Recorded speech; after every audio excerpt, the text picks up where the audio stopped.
Call of Duty World at War is a very intense game. We've taken a Pacific theater. The story has never been told about the Pacific theater.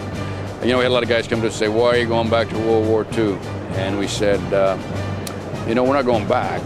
We haven't finished telling the story. We talked to 15 Marine veterans of that conflict, and they told us about a fight that was extremely intense. The Japanese were like no other Western army. First of all, they didn't have a Western tradition that we have. They were not a Judeo-Christian kind of a force. They had been steeped in the Bushido code. Thousands of years of samurai traditions in Japan. The actual katana swords handed down from father to son to son to son till it arrives on the island of Peleliu, and the guy's waiting to use it. You're going to see two islands that part of the campaign. It's Peleliu, very brutal fight. 10,000 Japanese defended on that island. About 200 in the end were finally captured. You're going to see Okinawa, 100,000 to 130,000 Japanese defending on an island that's considered part of Japan itself, and you're going to find only 2,000 or so prisoners actually being taken. So it is an extremely brutal fight.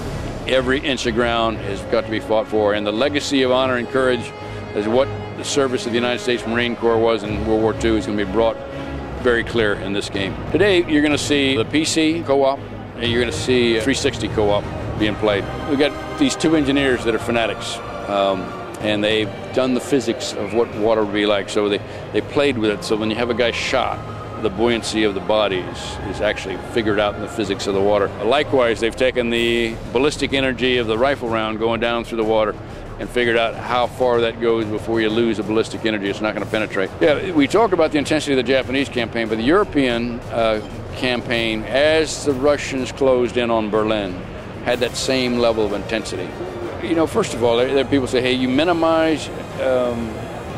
somehow minimize the effect of war if you make a game out of it. What I always say is you actually teach something about the cruelty and the difficulty of the fight, and you teach something of the legacy of courage and honor of those generations that went before you.